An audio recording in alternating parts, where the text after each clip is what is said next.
live and welcome to the Mando Fan Show, everybody. I'm John. Thank you so much for joining us on this Thursday, special edition Thursday.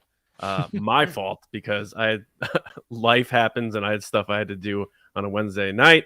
But here we are on a Thursday, so everyone had time to really fully digest Chapter 20 of The Mandalorian, The Foundling, written by Jon Favreau and Dave Filoni, our new favorite tandem, and directed by Apollo Creed himself, Carl Weathers. Yes, there was a Creed before Creed, and his name was Apollo.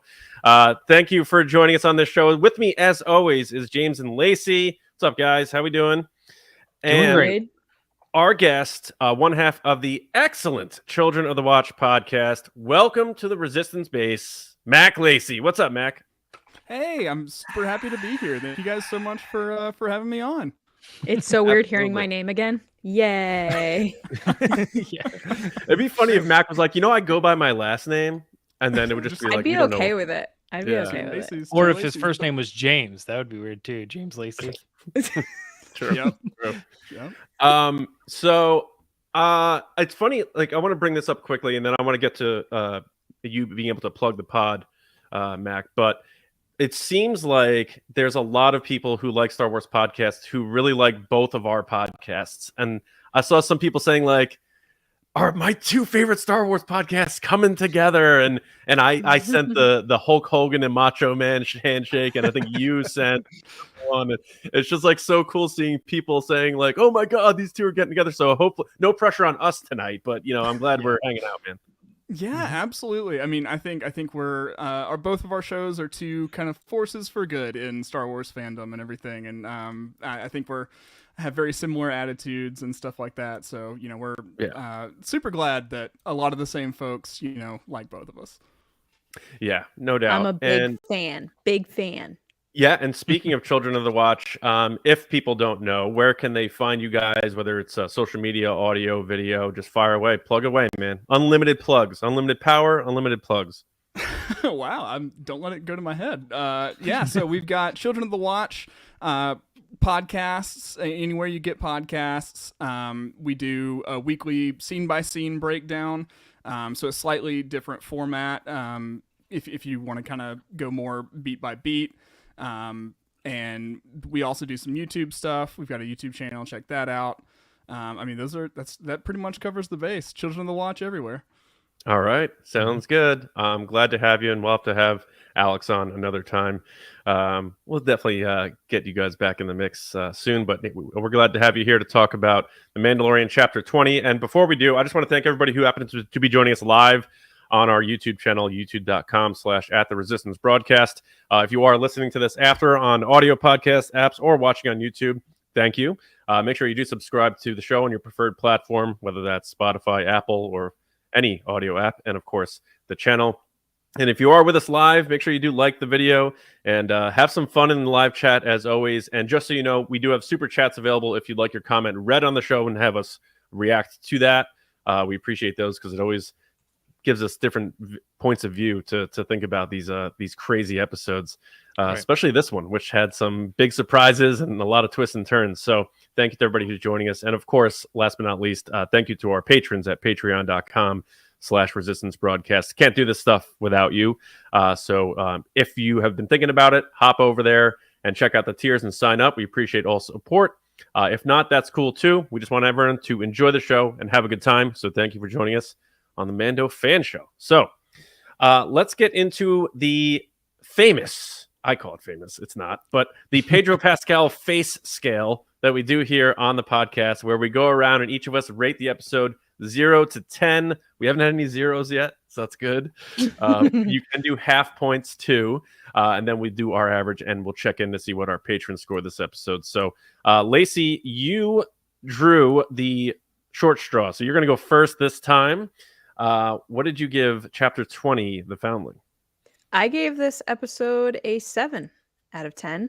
I liked it better than last week's episode.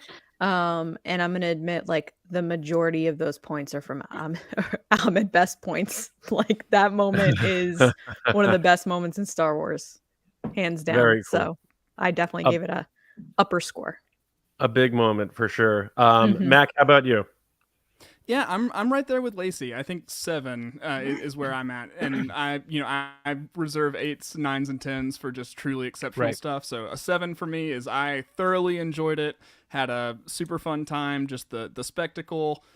I was fist pumping and running around my living room at 5 a.m. when I woke up to watch it. So.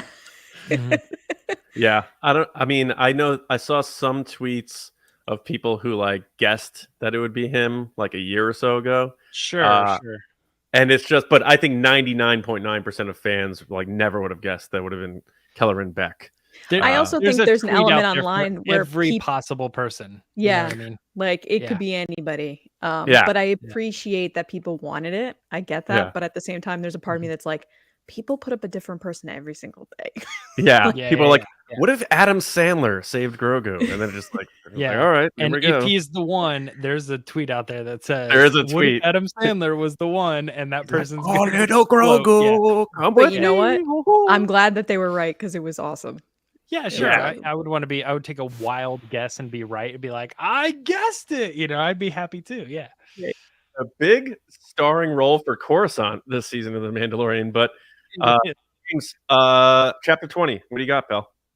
I give it a 7.5, a little higher than we have yet. But I think my thought process on it was that, there's sort of two dividing stories that were happening in this episode, and I liked one more than the other. If it would have been all the other story, I would have rated the episode 6.5. If it would have been all this story, I would have rated it 8.5. So I was like 7.5 for this episode, right down the middle. They evened it out, and that's what I'll go with. And it was pretty much like how I felt about it anyway. 7.5 is pretty normal run-of-the-mill episode. Yeah, solid score. And I'm with you, James. I was 7.5 as well. So we're all sort of in the same realm here. My reason being similar to that. I thought for a short episode, there was clear, like, let's give everyone else something to do so that we can focus on this flashback. So what can we do here? Let's have a dragon feeding her babies like birds. Like, all right, let's do it. But yeah, I really enjoyed the episode. I'm excited to see where that flashback goes because clearly we're not done. So they left that little cliffhanger there as well. And then, of course, the ending, which we'll get into later, because I think I'm speculating on a lot of wild things about, was it real? Was it not real in terms of the Mythosaur? So a lot to talk about, and we're going to get into it here in a bit.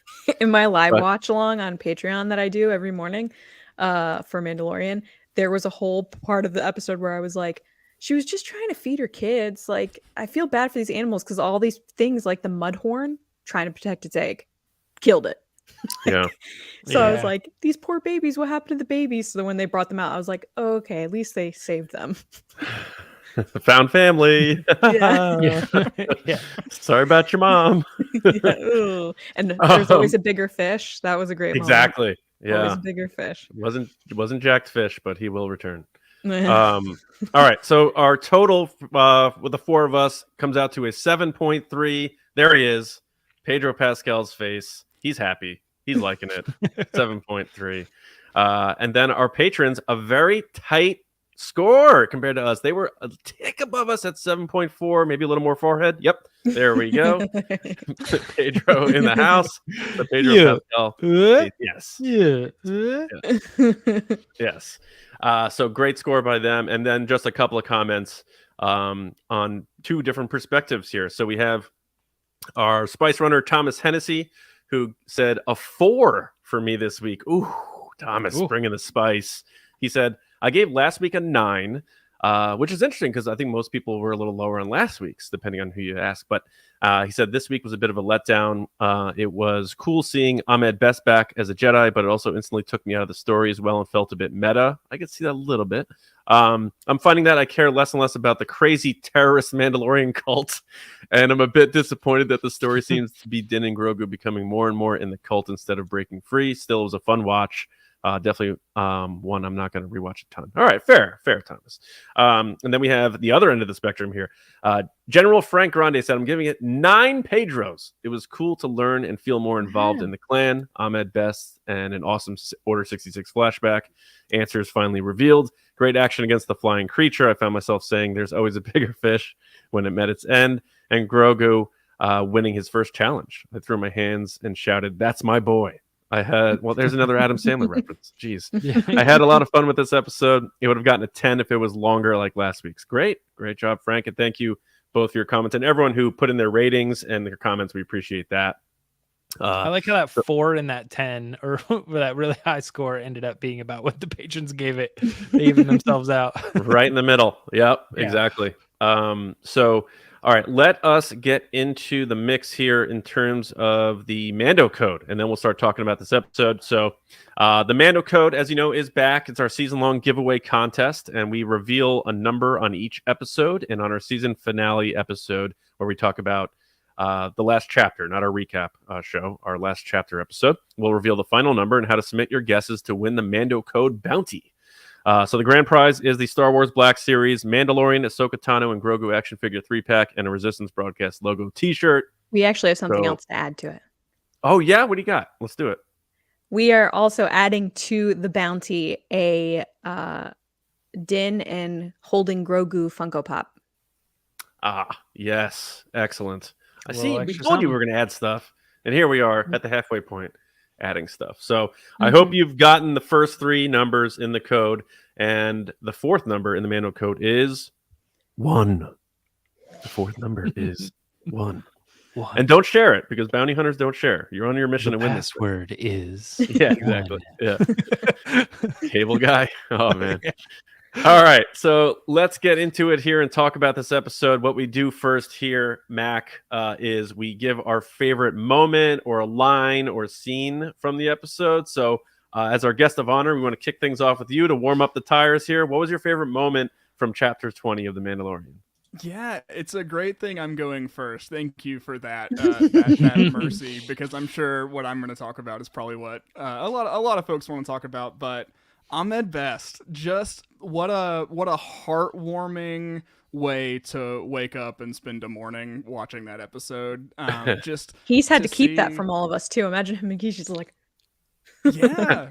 And I actually didn't realize that the Jedi Temple Challenge was happening. So I was pretty unaware. I wasn't even really super clued in on the character of Gilleran back, but just seeing him pop up and seeing that it's Ahmed Best. There are so many both the comment earlier was saying meta things that are awesome and great about that, and then it's also just cool in story. I love getting new cool Jedi to root for and to watch, do incredible feats.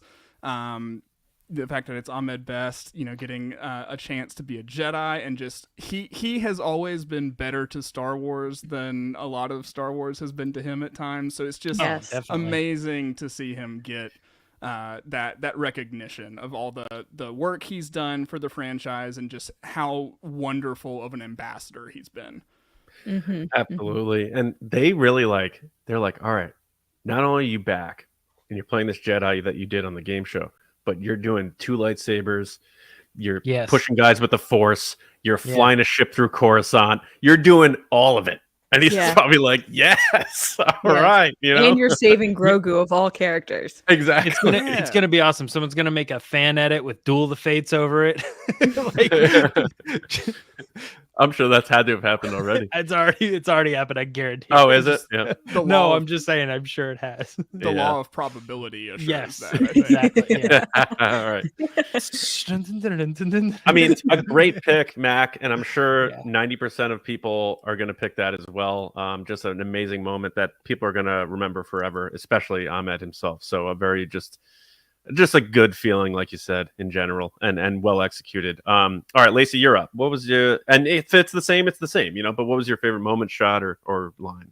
It is the same, but I'm going to go with my second favorite, which is the moment where Grogu's about to do the challenge and Bo-Katan crouches down and she goes, he's just like my father. Like, he did the same thing. It just means he cares.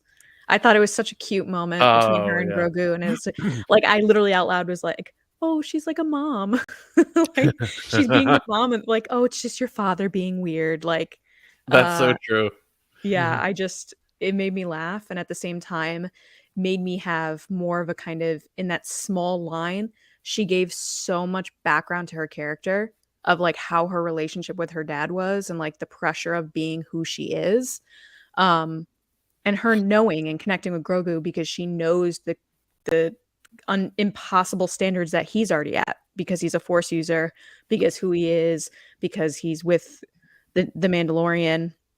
So like just in that one line, there was all this meaning of like her and her connection and like her supporting him, and at the same time just being a part of something greater than herself again. And I think that we see that throughout this episode of like how she's kind of being like, okay, I'm a part of a team again.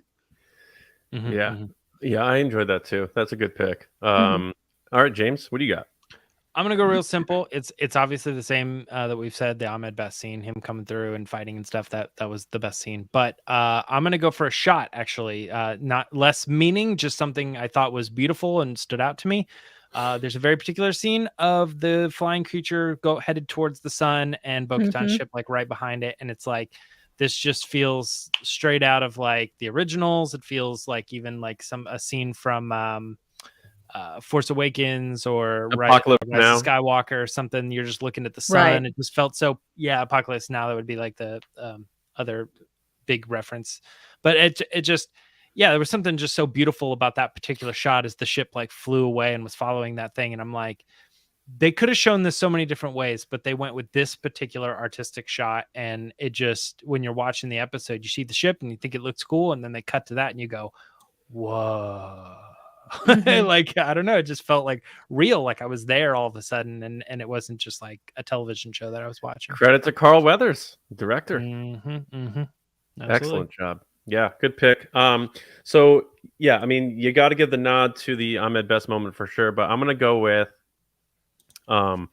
that just tightly focused shot on just Grogu's face as the flashback is developing, and he's still in the present, but he's having those clear traumatic moments. And the way they animated his face, I've never seen that before. You know, Is it a push? Do they do a push at all, or is it just on him? I think it's right on him. They might have just on him. Yeah, but just seeing like him like wincing and like the pain, and his eyes even looked a little watery. Like people can say what they want about like sometimes he looks a little puppety and stuff, but when they animated his face in that shot, I was like I have not seen anything like this before. That I felt, because I have 2 little kids, and when you see like your kids cry, it rips your heart out.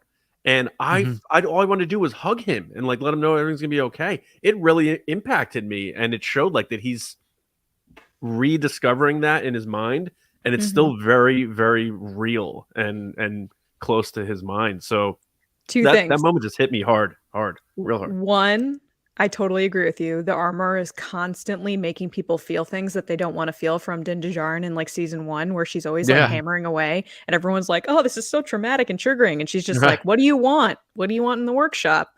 Is there something happening there? I'd like to know. I don't know. Like, is it when you hit the hammer, it releases something into the air that causes that? You think she's like drugging people?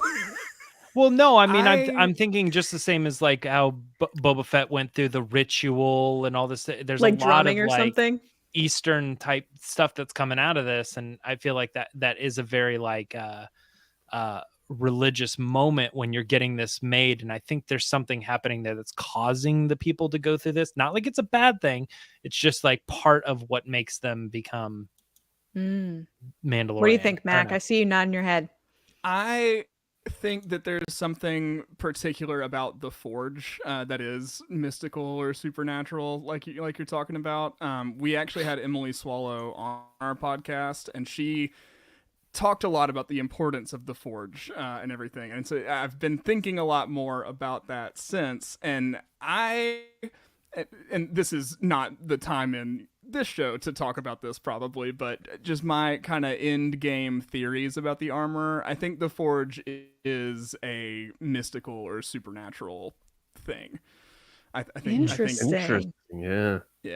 I like that. I've never even considered that until you guys just started talking about it now, but I can totally see that, because all I saw it as this woman keeps triggering everyone into and she's very stoic about it. She's like, "Oh, you're sad? Okay. Take the water." You're like, what? I've been trying to make sense of it, and I'm just thinking of like this material that is like hard. It's in a solid state, but as you melt it, as you bend it, it like releases like a chemical, much like what's killing our ozone. Or Now, whatever, Mac, like some type of thing.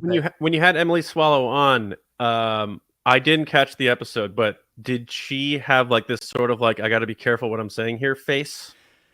Yeah, a little bit, yeah. And I mean, I feel so much for any Star Wars actor who has to do any kind or Right. chooses to do any kind of press or anything like that, because it must just be a tightrope walk. But yeah, she didn't give anything away, so anything that I'm taking out of that conversation is just my reading into it, Sure. But That's the good stuff, though, man. That's seemed really cool. Like she was simultaneously kind of drawing attention to and dancing around the concept. Like of the it. Forge. I like when they do that. So then the other thing, John, my part 2 of that was you had said you've never seen it animate its face like that. Pedro had admitted on a recent talk show, I think it was the Graham Norton show in the UK, going to the UK soon. He said that now they have 2 puppets where they have one that's the walk around one, and then they have one that's just the close-ups. Is that? Pedro Pascal. Oh, cool. So they have the one that walks around and the one that they hold, and then they have the one that does the close-ups, which has more of the which is such a good call, and it's amazing. It's got like the whole team of people behind it. Like one person's controlling one eyelid and another person's a flared nostril or something. Yeah, just like a mess of cables leading to a whole team of people it's controlling. So cool. That stuff is so cool. I work on Star Wars. What do you do? Well, I control like this area right here on Baby Grogu. Yeah, they're trying to get into the studio at Manhattan Beach, like to get through clearance, and they're like, "I need your badge," and they're like, "Here you go." They're like, "Oh, it didn't work. What do you do?" He's like, I'm left nostril guy on Grogu. Yeah. I got to get in there. Like, all right, go ahead. All right, very good. Now, before we get into our main discussion, I do see we have a couple of super chats. So, Lacey, if you want to fire away. We do. So first we have Des Smith. Thank you so much for the super chat. He said, loved this episode. Hyped to see you guys at Celebration. Got some Saltire Squadron swag for each of you. Saltire, thank you, I like that. I'm in. I love swag. So we have swag for you.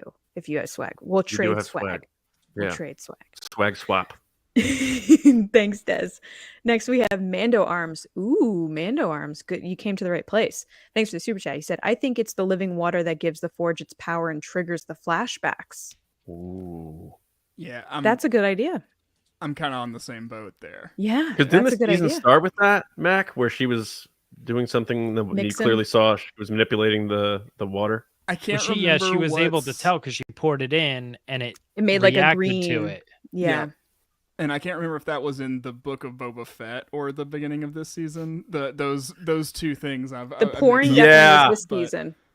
I think when she was making Jimmy Kimmel's nephew's helmet. Yeah. Gotcha. Yeah, because I remember what's the name? Ragnarok or something? I forget his name. Ragnar. Wait a minute. What are you Ragnar? You're talking about when she poured it in and it did the thing? Yeah, it looked like green the first episode. Yeah. Was it not when he brought back the water? Both times. Both times. Oh, okay. So the first episode she did it, and none of us really picked up that that's what was happening. And then someone, I believe his name was Sean, in the comments had said, "Oh, didn't you guys notice that she poured it in at the beginning of the episode?" And we were like, "Oh." So that's the thing about these things as Star Wars fans, is there's so much going on that the smallest moment means so much later in the season. This is very deliberate, and the fact that he had that be the first thing we saw this season has to be important. It's not a coincidence. Yeah. So thanks for your comment, Mando Arms. Thank you. Thank you for the super chats. We appreciate that very much. All right, so let's dig into this thing. So Mac, in terms of where we are, like so we're halfway through this season. There's a lot going on, obviously, with Grogu and what's going on with the cult, the creed. So where are you at with this? Are you on board with Bo-Katan getting in line? Do you think this is all like she has a greater plan because she senses a bigger threat? Like, so where are you at? We want to get an idea of where you're at before we get in here. So I'm really loving this season. I think it's had an attention to character that's been really refreshing to see, in addition to the big spectacle moments and everything. For Bo-Katan, at first, I was really suspicious, that she had some ulterior motives or anything like that. I never think Bo-Katan's going to be an outright villain, but I think there could have been a lot of scenarios where she's a little leaning. She's a little leaning, yeah. Yeah. So, I didn't know quite what to make of her intentions, but after this episode, I'm kind of thinking she's genuinely buying in a little bit. And I have not, while watching this season, I have been kind of intentionally experiencing it through the framework that the show is not necessarily commenting on the merit of cults or anything like that. It's just, this is a device through which we're telling this story. This is not like an examination or a critique of cults or anything like that. So I have not been like viewing characters joining a cult as a necessarily bad thing from the perspective that the story is trying to tell it from, right? So you're treating it as it's in space.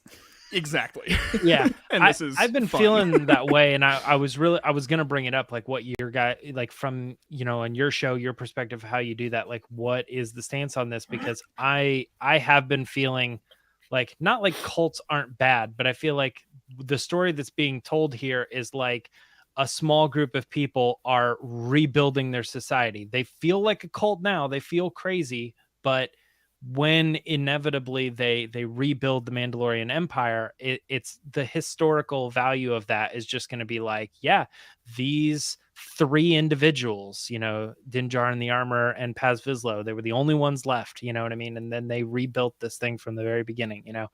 So it's like, I don't know. I just sort of see it as like the rebuilding of the Mandalorian everything, and not I think so there's much also like a lot of trauma that's being crazy dealt people. with from all these people. There's a lot of trauma from like their whole planet was destroyed. So they're trying to figure out what's going on, and they're using this way to explain how they're going to handle it moving forward and why maybe things went wrong. Yeah. You know what I mean? Like people look for explanations. Like Star Wars does this thing where it's like, yeah, they do the found family thing where you sort of become a part of something that you didn't know existed before. But it also does that thing where it's like letting go of the only thing you ever knew. And that's such a hard thing for any human to do, is like, I was raised a certain way. And then you go to college and you like meet all these different people with different experiences. And you're like, but that's not the way I remember this. And like, did everything I learned mean nothing now? And it's very hard to let go of like your past. And especially with Bo-Katan, who was so convinced that she knew how things really are supposed to be, and how flippant she was against the Children of the Watch and calling them crazy cultists or whatever she said, which must offend Mac because it's literally the name of his podcast. But you know what I'm saying? So it's that, and we all can relate to that because we were all raised by, your family passes down a tradition to you or something like that, and you hear someone else's and you're like, no, we do it this way, So or you're seeing everything's a cult. You know what I mean? The Jedi are a cult because they were tradition, whatever. People, and then eventually it turned into something that's just like an establishment. Like you just become a Jedi, right? And we're seeing Bo-Katan realizing and conceding to the fact that the armor has been right about a bunch of things, and it's interesting. Like, where is that line? And she's like towing it very, very gently, but I think deep down she knows that she needs them more than she doesn't at this point, especially after what just happened to her home. So it's going to be interesting which way this ends up, which is a question we brought up, Mac. Like, do you think Mando's keeping his helmet on this whole season? I don't know that we'll necessarily see Din. I think at this point, if we do get Pedro's actual face in the show, it'll be kind of like a season 1 situation where there's just an extenuating circumstance and no one's around, or something like that. They'll give us a little glimpse of Pedro, I think. I think so. Yeah. You don't keep him hidden, but yeah, I don't think. I don't know that he'll have lines to another character with a helmet off. Right. Just from the way things are going now. Unless it's IG-88 again, or not 88. Sorry, 11. Yeah. Yeah. True. Because they already teased that return. What do you guys think about the end of the episode, though, which I found to be one of the more interesting parts in that, like, it usually takes me time to digest and like really think about this, but when I did my first watch of it and I did the Mando Minute for the channel, I immediately just thought like she didn't really see a Mythosaur. That was just this. That was just a sign, and like I looked up Mythosaurs on Wikipedia and stuff like that, and it's like Mythosaur is the sign that a prophecy that Mandalore will be restored. So I'm leaning on that she didn't actually see a Mythosaur. Where are you guys at with that? I think she did. Yeah, I'm right there too. I think that the armorer and the forge is maybe giving her a sense of prophecy. Maybe she can see things in the forge. It's giving her insight into a path forward for the Mandalorian people. And she's just kind of nudging everyone in the directions they need to go. And she's not outright telling everyone everything because they need to go on this journey for themselves to become the people that the purpose needs them to be at the time. Mm-hmm. So I think the Mythosaur is really there, but I think the armorer for sure knew it was there. And when Bo-Katan came back and said that, it seems like she's dismissive because, yeah, she knows that it's down there. Like, she has kind of, in some way, maybe arranged for all of these events to happen. But that could be reading way too far into it, which we love to do. I love it. I love it. Yeah. I think I could go either way on whether she actually saw it or not. I think if they want to tell the story of like how it wasn't actually there, or they want to make it so it's a questionable thing down the line, they never bring it back. But we always go back and we say, did she or did she not? And it's just kind of like, one of those movies where it's like, did he do it or did he not? And they never really, they leave it open. But I think what's interesting about it is that we saw it too. And I think that's kind of important. If she would have came out of the water and said, or came back and said, I think I saw a Mythosaur recently. And she says, that could be a good sign, could be this, or whatever. But we didn't see it. So we would question whether, what if she really did or didn't. But we saw it too. Push back on that a little bit because the first thing I think of is Luke going into the cave on Dagobah and we see Darth Vader. We see these things that people are seeing in these visions, in these moments where they're going to real tangible locations on these places. Well, Rey's whole vision in TFA where she sees Kylo Ren, she sees. Yeah. Right. So I'm gonna slightly rule that out, but I'm not saying you're wrong, James. The only other questions I have about this, and I like that we're like starting to get real nerdy on this now, is what pulled him down then, if it wasn't? And if it was the Mythosaur that pulled him down, did it go all the way up and grab him and pull him down? And why would it let him go? Do Mythosaurs eat Mandalorians? So those are my remaining questions about like what made him like plunge all the way down all of a sudden. I eat pieces of Beskar like you for breakfast. This is another Adam Sandler reference? I guess so. Yeah. Yeah. So what pulled him down? I guess, Max, so you're saying she really saw it. So do you think the Mythosaur pulled him down? I don't. I think I think essentially the Force pulled him down, but not necessarily in like the traditional way. Oh, yeah. Okay. I think a key theme that we're kind of getting into with especially this season for this show is the Force has always been the central driving factor behind all events in all of Star Wars, right? But we think of that in terms of Jedi and Sith, people who are sensitive to the Force. But I don't think there's anything that prohibits the Force from acting through and on Mandalorians, and so I think it really was what Bo-Katan said. The blasts had destroyed the stairs, so just architecturally speaking, it was deceptive of how deep the waters were. But I think it's just one of those coincidences that was supposed to happen. That's I like that. I also like. Well, I don't know if it was this episode or the last episode where Bo-Katan. I think it was the last episode where Bo-Katan's telling Grogu about how like the Jedi and the Mandalorians used to sort of roll together and they were like got along. And then I started thinking about Satine, Obi-Wan, all that stuff. And then this, we're talking about these visions and the Forge and stuff. And it's like, I just made the example about Luke and his vision and stuff. And it's like, there really are way more similarities between Mandalore and Mandalorians and their lore and their culture and traditions and Jedi than I think we like to, realize sometimes. And I think that puts Grogu in this nice little spot where he learned to be a Jedi, but it's a similar type of path. Yeah. I definitely like where you're going with this, because I know that Lucasfilm for a while has sort of been exploring the idea of other forms of the Force, whether you get Rogue One and they show you all these other different religious groups, all these different groups, and then you have the Legends of Luke Skywalker, where he goes to different people and they're like, oh, we call it the Wave, or what, however it was, and it's like these different entities and understandings of just calling it different things. And I think that people could, or you even have like the Night Sisters, Dathomir and all that. It's like they experience the Fourth and they basically just call it like magic, and they have these abilities and stuff. They're clearly using the Force, but it's in a different way. I feel like this could be another form of Jon Favreau getting the opportunity of, or Dave Filoni, like, how would you write the Force? Like if the Mandalorians could utilize the Force in some way, how would you do it? Well, we'd have this ritual. Sometimes there would be these things. Sometimes they get visions, and how they respond to that is they put on their armor and they suit up and they gang together, and and it's like that's just their reaction to how they see it. The Sith see it differently, the Jedi see it differently. So I am exploring this now. This is cool. I'm loving this. This has gone a completely different way than I thought it was going to go, and I'm enjoying it.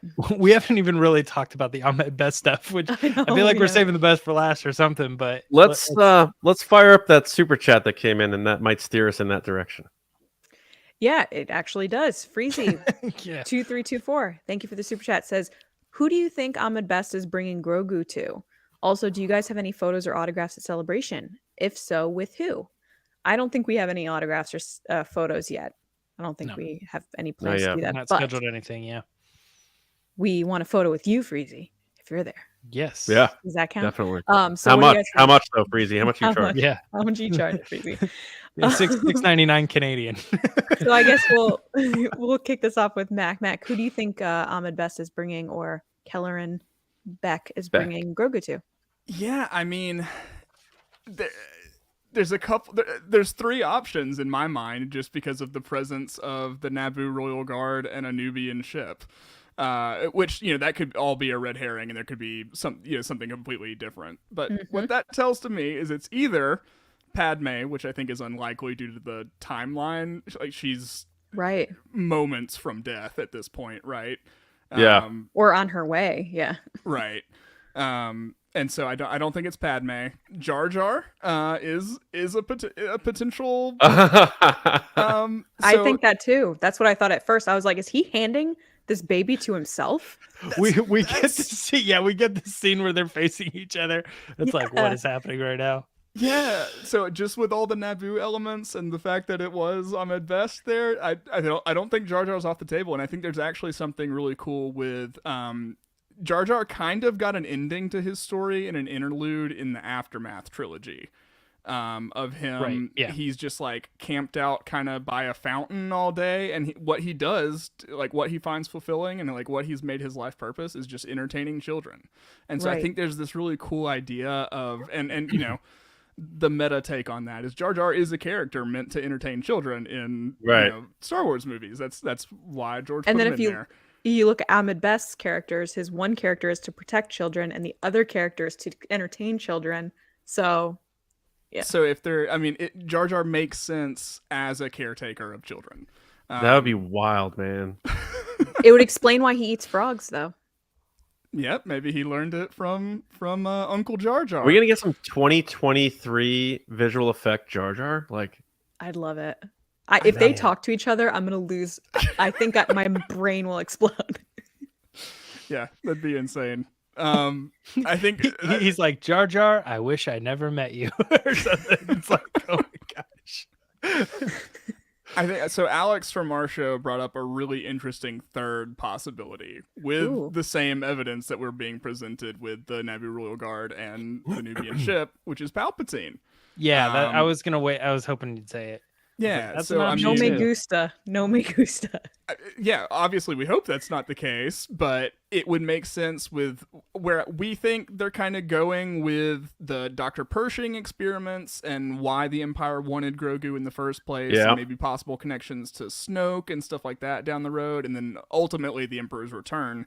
I think the Emperor has a a vested interest in manipulating events to capture Grogu at this point. So I think it's possible.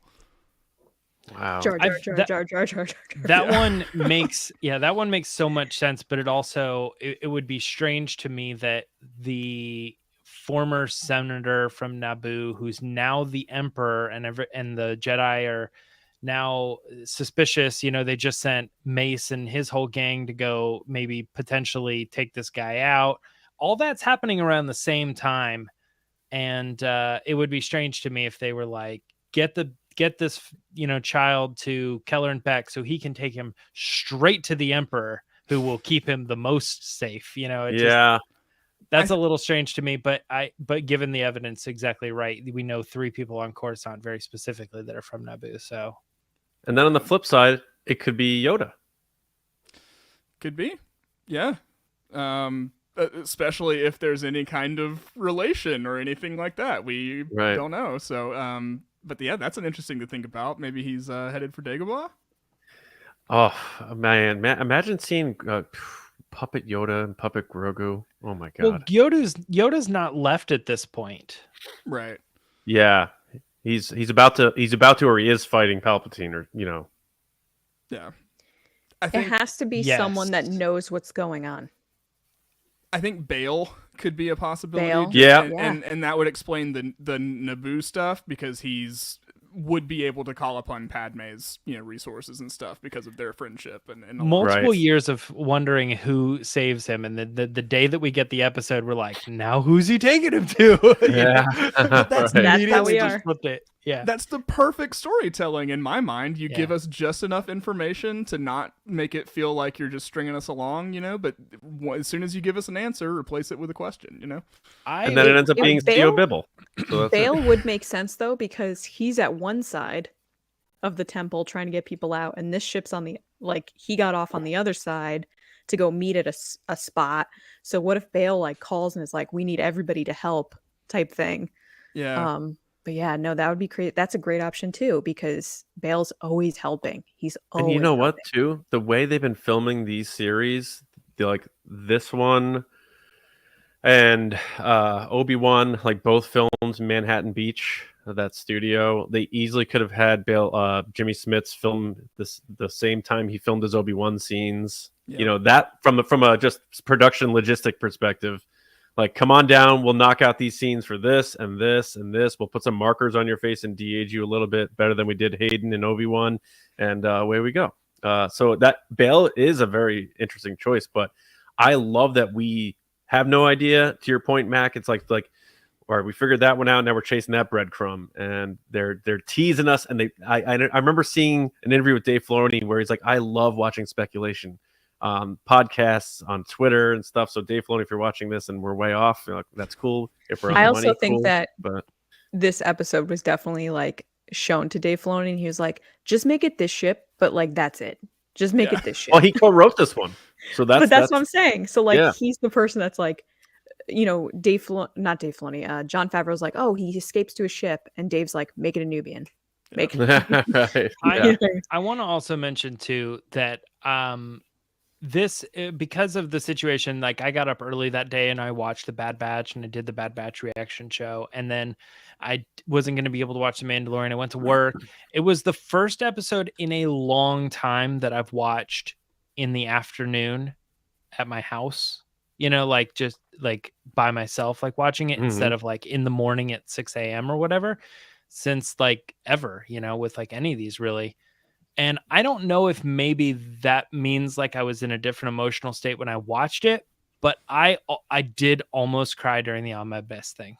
And I don't know why that affected me more than anything else in this James, show. that means a lot, because every time we talk about stuff like this, John and I are like, we were sobbing, and James is like, it was cool.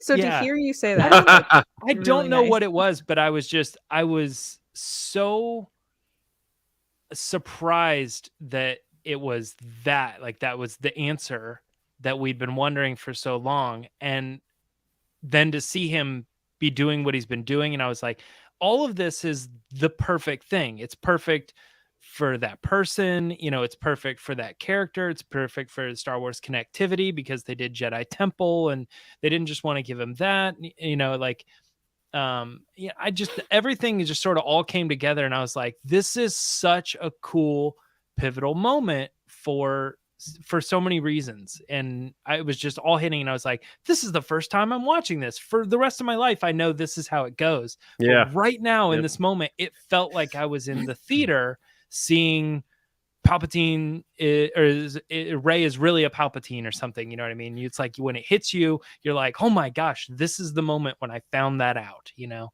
And it was just like a really cool segment for like 10 minutes. And I was like, I can't believe I'm watching what I'm watching. It was pure happiness. Seeing Yeah. his The last- face when the doors opened, I was like, oh my God, I can't believe this is like, And the it's poster better than today. what I could have imagined. And he Everything calls we him talked about kid is- and stuff. Yeah. Yeah, that was cool. Because it's funny, like Jar Jar is always looked at as this very juvenile character, and then you see Kelleran Beck like calling someone else a kid, like he's the calm, you know, exact opposite of Jar Jar. and he was owning. He was Yeah. owning. Yeah. Definitely a reversal of the clumsy personality trait for sure. Yeah. Yeah. He had And it all looked in the like he video had game these when you have cool, all like, the High powers. He Republic- had it all. Yeah, it looked like he had these like High Republic robes and stuff. Yes, just he did seemed with the so gold. Yeah. cool and traditional and stuff. And I was like, this is just so awesome.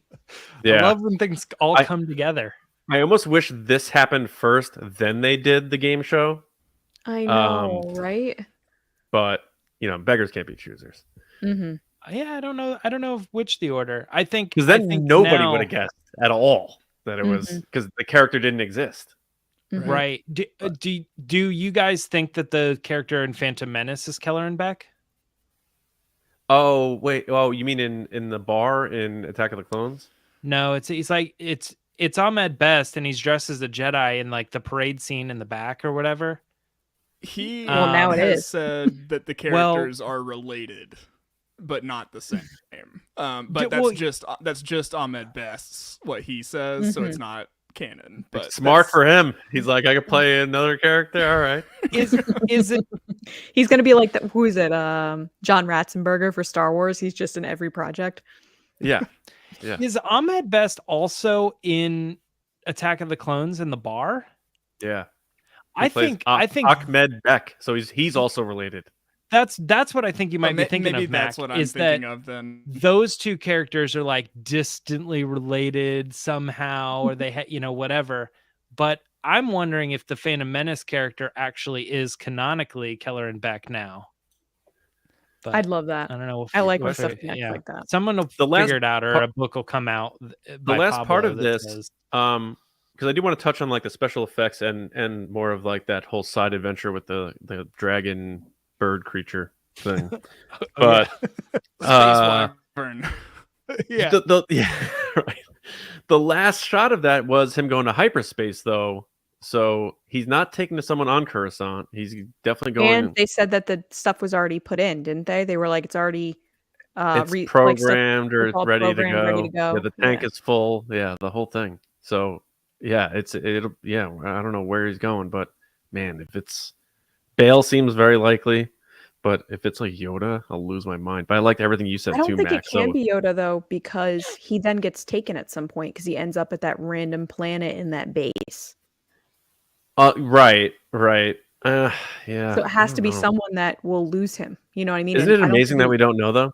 I know, just but I say- don't think out of everybody, I don't think a Yoda would lose him unless Yoda gives him to someone else. But Yeah. I don't know. Yeah. All right. So, in terms of the other adventure on the episode, which allowed us to really focus on this major moment, which stole everything. What do you guys think? I thought the special effects were very good, and you know, James, you brought up the shots that were artistically done. So, Mac, what do you overall think about that aspect of the show? Fun. Clearly showed the Mandalorians having to work together and stuff. So, where are you at with that? Yeah, I loved getting glimpses into daily life within the Children of the Watch, like seeing kind of how the hierarchy works, what a typical day, somebody waking up could expect to, that's going to happen in the covert. Loved that they were just shooting guns into a body of water. I watched that and I was like, I've been to that beach party growing up in the South my whole life, so I'm like, yeah, that's familiar. It's like they're like, sweet. Yeah. Did they ever? They're just like shooting missiles right into the water. Into the water. Yeah. Yeah. They're like hunting for food. It's that 4th of July picnic where you're on the beach and you're shooting bottle rockets into the water or something because your parents are like, you have to shoot them into the water. You can't shoot them in the air. And you're like, okay. Yeah, exactly. I love that like they've seemingly chosen a planet that's going to provide them with ample opportunities for adversity and to overcome challenges and things like that. I think that's fitting with the ethos of the Children of the Watch and Mandalorians as a whole. There was kind of an Arthurian thing, all these armored knights going to slay this dragon and rescue the damsel, or Ragnar in this case. So I liked it a lot. I just had a lot of fun with it, Yeah. Also reveal that is in fact Paz Vizsla's son. Yep. That's So we can stop wondering about what do all these. I love how many interpretations of helmeted glances we have to make watching this show. It's a cool. I think in this season in particular, they've been using it as a storytelling device to conceal people's true expressions and ultimately their true motives and intentions. But yeah, loved the Grogu's little just throw the kid in the pool moment to learn how to swim kind of thing. I had a blast with it. It's so it has me thinking, like you bringing up the Vizsla name carrying on, and wasn't the first Mando Jedi Tar Vizsla? So, and we're doing this thing where like Grogu is like Jedi and Mandalorian. Like, is this kid like, maybe this kid's gonna be the Mandalore? Yeah. I mean, he'd be the next person to walk both of those paths at the same time. Potentially. Whatever his choices lead him to. I think if people aren't familiar with the character of Tar Vizsla, I think it's super worth just seeking out, the episodes of, the Clone Wars and Rebels, where you get some information about him and learn the origins of the Darksaber. I think it really deepens your appreciation of the Mandalorian for sure. What's the other one I mentioned sometimes? I forget. Is it Galaxy of Adventures? No, it's Forces of Destiny. Force of Destiny. Yep. Yeah, there is an episode of Forces of Destiny where Sabine and her brother talk about Tar Vizsla as well. Yeah. I mean, it's very interesting. We'll see what happens with that. I did like seeing that the babies were okay. Lacey, you alluded to that before. Yeah. Star Wars is always killing moms. Yeah, I know, and I wondered what was going to happen. Like, I was like, are they going to let it get away? And is that going to be like too safe? Or people are going to say like they got soft or something like that? But like, people can say whatever they want about Disney era Star Wars. They go harder than George Lucas ever did. Man. They will kill you. They will kill main characters. They'll kill monsters. So it has nothing, like Disney is not soft when it comes to killing in Star Wars. So when I saw the dragon get eaten by that, I believe that was the same creature from the initial episode. I think it was the same type of creature. They killed the yeah, and it also was in Jurassic World. Right? They killed that assistant. Yeah, and she had a terrible death. It's like remember the trailer? I think it's in the movie too. But they lower down the great white shark. Yes, and it like comes up and eats it. Yeah. And I thought the effects were great though, and you got to give credit obviously to ILM, but also Carl Weathers, for making those choices and getting together with them on the shot designs and approving of those edits and the final cuts and stuff like that. So I'm really impressed with what Carl Weathers did overall, because a lot of people will say like, yeah, that was a throwaway, but to your point, Mac, it was way more than that. And it's also like you could look at it from a deep perspective of the Mandalorians having to work together with their different tactics and seeing how Bo-Katan and Paz Vizsla go back and forth, as well as Din Djarin. But then at the same time, it's like oh, I just want to sit back and see an Arthurian, tale briefly in Star Wars for a minute here, and that's okay too. Right. Mm-hmm. Could we just briefly touch on what I think I saw a little bit of discourse over this, and I kind of felt the same way, but I don't know what else they would do, is the whole like Grogu flipping thing just looked like cheesy, but it's I was like, okay but with again, it.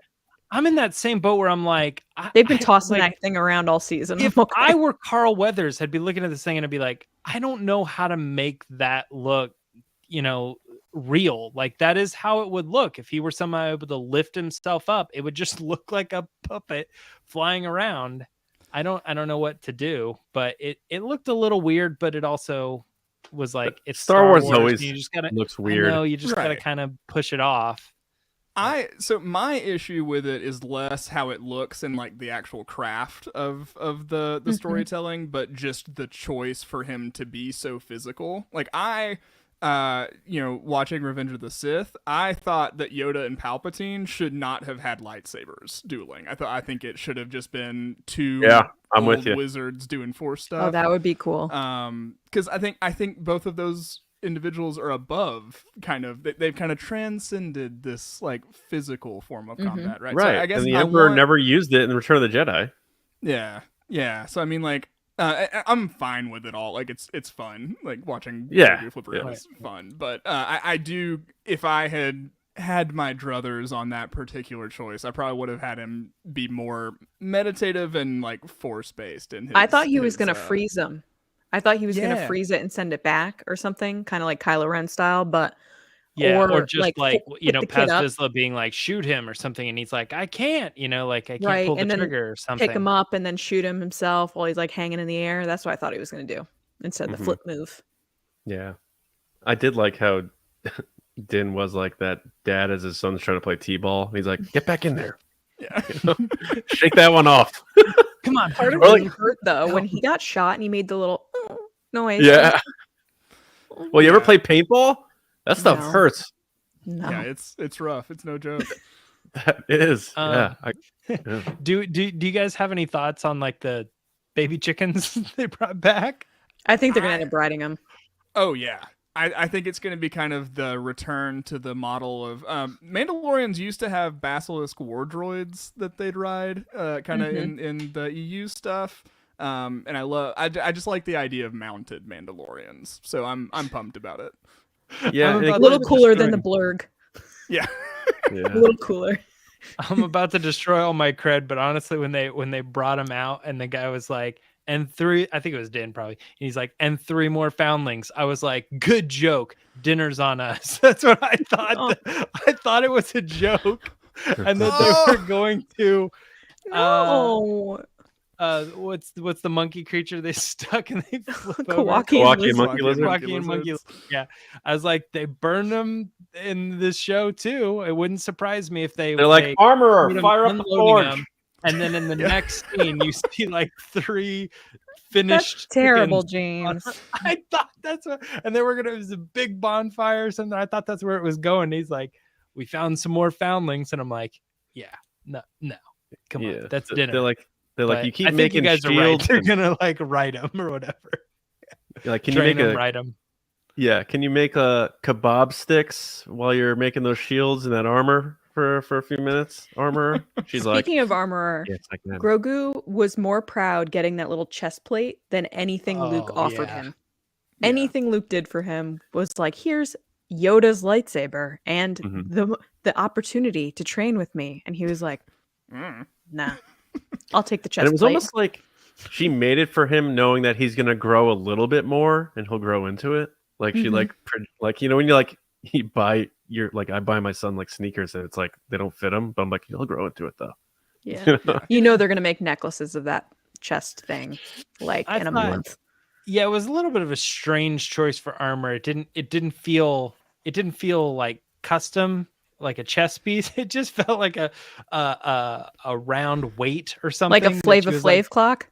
yeah, basically, but like it looked to me like it was like heavy. Like you put it on, you're like, I'm gonna carry this thing around now. And I'm sure it's lightweight and very protective, but it looked heavy as she put it on. She's like, this is something you have to deal with now. It's like it didn't feel like an honor. It's like It felt Christmas like a when you get burden. that gift and you're like, thanks. Yeah, thank you. I'll wear it all the Like trying to hold it time. up. An avocado. All right, so Thanks. next week, who's directing next week's episode? Do we know? Rice Dallas Howard. Oh, Or no, Dave Filoni was episode 5, right? Or was he 6? No, he helped write. He's not directing. Oh, I don't right. think. It was writing. Yeah. He's got Interesting. Ahsoka. He's got John, you Ahsoka looking to it do. up? I'm trying to look it up. Yeah. Peter Ramsey. Oh, okay. Yes, Peter Ramsey. Yeah. Someone had said in the chat. So into the Spider-Verse, Peter Ramsey. Yes. So I'm very excited for that. So what do we Get think? ready for some action because you know what's that's what he's good at. Yeah, what's going on next week, Mac? Any thoughts based on this episode? Man, this is, I think, the hardest episode so far this season to guess where we're going next. Just because it felt like a pretty solid conclusion in a way. Like, yeah, we have completed the arc of Din and Bo-Katan rejoining and getting integrated with Children of the Watch. So I mean, I think Bo-Katan definitely has some inner work to do to feel fully, sure of her path and joining up with the Children of the Watch. So I think we can expect for her to have to make maybe some more difficult choices or something like that. But I think we'll get a pirate attack on Navarro at some point because we've seen it in the trailer. But Safe bet. Yeah. I really think it could go pretty much anywhere from here. I mean, I think Gideon will maybe show up by the end of the season again, or maybe some even bigger baddie Imperial presences, but we'll see. Yeah, do you think Thrawn's going to show up this season in The Mandalorian? Or they're going to save him for the Ahsoka show? I think he might. He's not going to have a major presence in this season, I don't think. I could see where he shows up in the last scene of the last episode this season or something, just to tease out. I think he's probably going to be more of an actual player in Ahsoka. Yeah, me too. Yeah. And where's Christopher Lloyd? We've been waiting forever for this guy. Everyone keeps saying he's in this show, so I know James is like, maybe he's not, but we did a bold predictions episode, and my bold prediction is that he's not actually in it. It was just a bunk report. Could be. We'll see. Or yeah, he did show up and shoot, and then everything got cut. That'd be an even weirder situation. The report could be right, but Christopher Lloyd as Thrawn. Oh my god. Yeah, the unknown regions changed him. James, Lacey, any thoughts on next week? Go ahead, James. No, not really. I think that the big thing coming out of this episode for me was more answers than questions. So for the first time coming out of an episode, we go, oh, where's that going? Where are we going to go with that? And in this one, it was, do you know that big question you've been having about Grogu and who got him out and stuff? This is the episode where we answer that for you. So I came out of this episode feeling satisfied from answers rather than more setup. There obviously were more setups in this, about Paz Vizsla's son and what Bo-Katan's thinking and what's going on with the armor, all that stuff. It's all there. And that's just good storytelling, give them answers, but also set them up for questions. But really, honestly, it's hard to predict what's coming up next because I feel at this point now, they've just sort of set us on the path of like Bo-Katan being more okay with this whole thing. And if that's the case, then as a viewer, I'm going, I think John and Dave want me to buy into this group as being not so much like a crazy group of people who are hanging out over by the bridge or whatever, but more along the lines of like, these are the beginnings of the Mandalorian culture being rebuilt. This is how it started.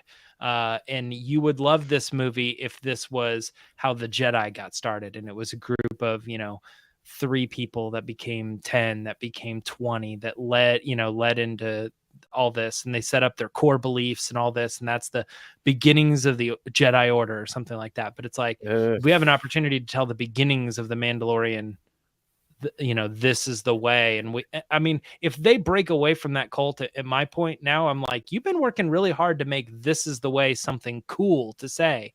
And if your story is inevitably being like, no, I never want to say that again, you know what I mean? That would be like Black Panther or something saying Wakanda forever is a bad thing, Wakanda bad, don't support that. And it's like, you worked really hard to make that cool. So I really think this is the beginning of that. So I think the rest of the season is just building up that army. I think a long time ago, one of my predictions is like, we're going to see him reunite, and there's going to be a lot of Mandalorians to get to that. I feel like it's not about removing your helmet and breaking away from the cult and all that. It's about building that up and making it a society. Yeah, that's a good point. Lacey, what do you think? That was a lot of thoughts that I think are very valid and good. Anything, and then I go on for 10 minutes. Real quick. Very good. I'm going to say something actually quick because I'm having a lot of trouble speculating on the season. Like, I have ideas from the trailers. Me too. Like, obviously, we're getting that Navarro fight sometime soon. But I'm going to say, just because I want it, I hope we see Carson Teva next episode. I want to see Paul. Give him his moment. I love Paul. Oh, yeah. I want him back. Yeah, that'd be good. For sure. It would make sense for him to be on Navarro too, because I think that's where we saw him when he was. He might show up after the battle happens, as the New Republic's flying in, being like, "What happened here? What's going on?" I think that's it too, and I do think Grief Karg is getting killed. Are we done with? Stop it! Can we stop killing everyone? Oh yeah, no. Yeah. He directed his episode. That's it. Mac's never coming back again. What are his train holder droids gonna do if he's gone? Yeah, that's true. Yeah, they're gonna be unemployed. We have to find a new job for them. Are we done I hope with not. Pershing? Was that his episode for the season? He's gone. He's dead. He's basically dead. He's brain dead. He's dead. He's not coming back. I think we'll circle back to the arc of like Imperial cloning research and whatnot, maybe. But yeah, Lacey, I don't know what capacity Pershing could, take part in that continued story at this point. It's kind of a weird juncture.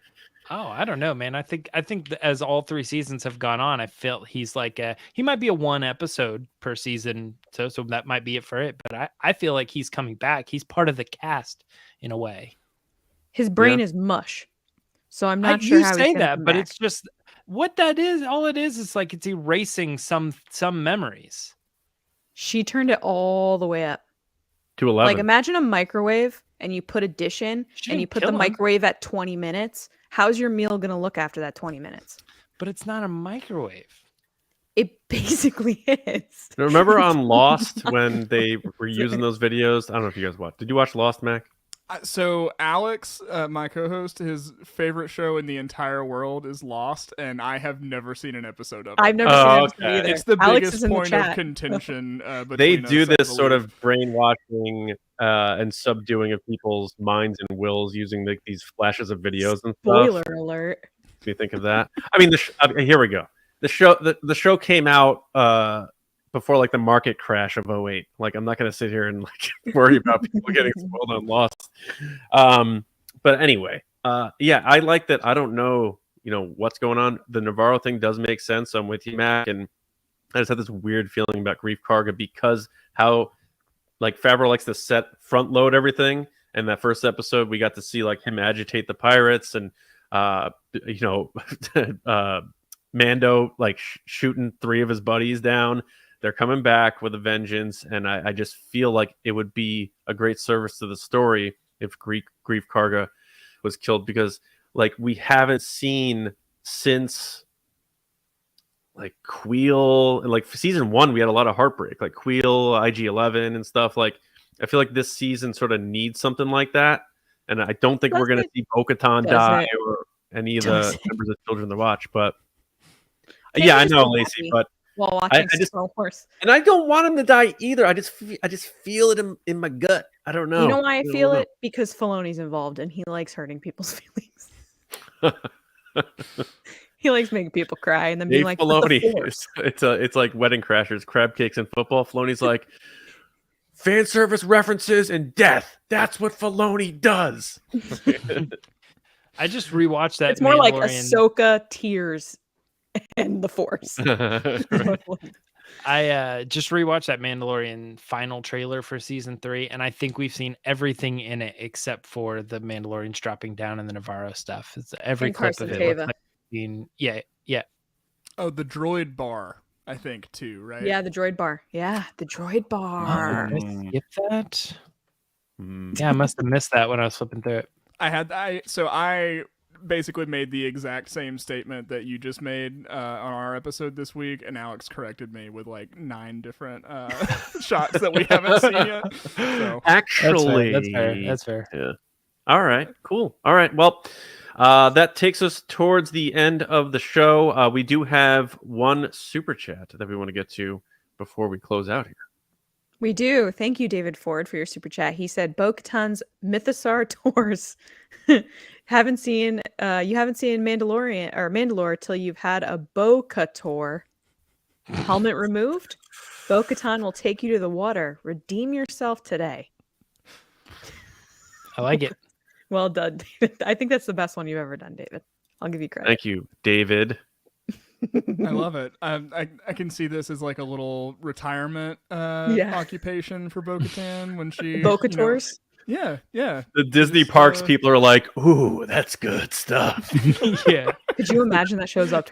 Go on a Bo-Kator, and we're all like, It's a water ride, and you go into the waters of the mines of Mandalore.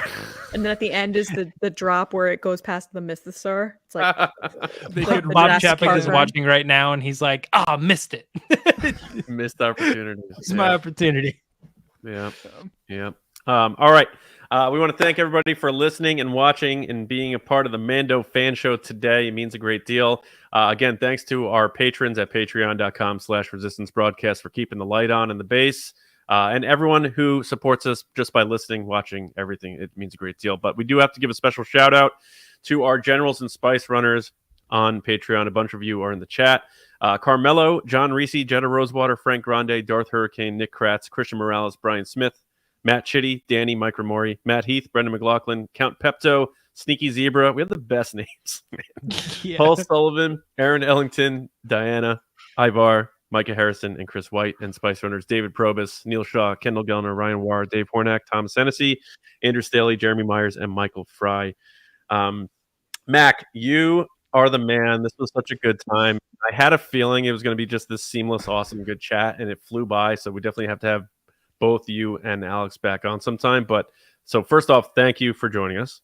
Oh, yeah. Well, thank you guys so much for inviting us on. Alex was super bummed he couldn't make it, but next time we'll definitely make it work. I just wanted to say, like, you guys were such a delight to chop it up with tonight. Thanks, man. Y'all have a great show. Just from like I really admire y'all's production and everything, and just the passion and the conversations are amazing. So I just wanted to say well done on that as well.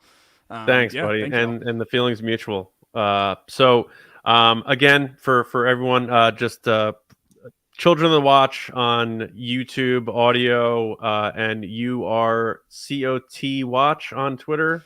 That's it. Yep, pretty much on Twitter, Instagram, COT Watch, and then just find us on Apple Podcasts, Spotify, and on the browse page on Apple Podcasts, right next to us on the browse page for Mandalorian shows. For sure, it's been really fun to be watching the charts this season and see everybody just kind of hanging out next to each other. So yeah.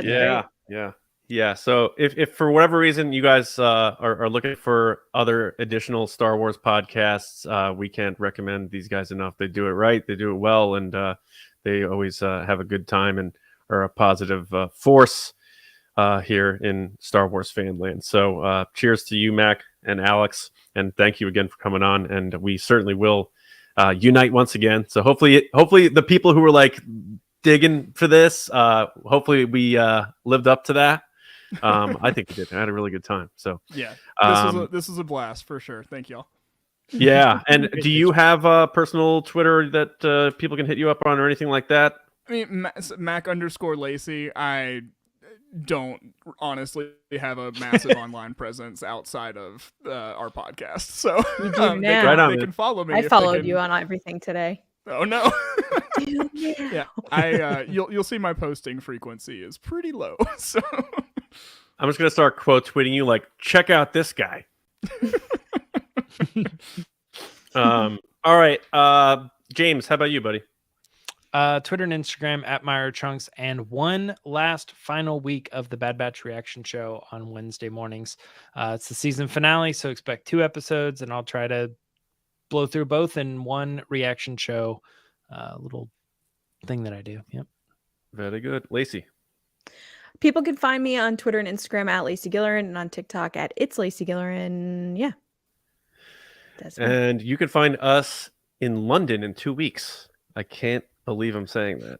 But yeah, we'll be at Star Wars Celebration. So if you are going, please come say hi. Come see us. We're going to do meetups. We have our podcast that is going to be on Sunday at 11 a.m., obviously London time, at the HoloNet News Stage, Room 17. We're going to keep reminding you of that, and we're going to have stuff to hand out to remind you, and we're going to have some cool swag exclusive to that. So if you are going to Celebration, Bring your Make Sunday, Solo 2 happen stuff. bring that for sure, and just come have a good time. We hope we fill that room up, and we can't wait to meet our Europe friends, Star Wars fans, and so very excited for that. But we will be back on Monday with a new episode of the Resistance broadcast, but we're going to try to do our best to tackle all the rumors and news going on with these Star Wars movies that are reportedly going to be announced in 2 weeks. So we hope everyone has a wonderful weekend, and we'll see you next time Wednesday. We'll be back Wednesday at 8:30 for Chapter 21 of the Mando Fan Show with Derek Robertson, the co-creator of The Boys and co-executive producer. So we're very excited to have him join the show. Me and James are going to nerd out a little bit on that, I'm sure. Oh, yeah. But we will be talking Mando. But everyone have a great weekend. Mac, thank you again, and we'll see you all next time right here on the Resistance Broadcast Mando Fan Show. See you around, kids.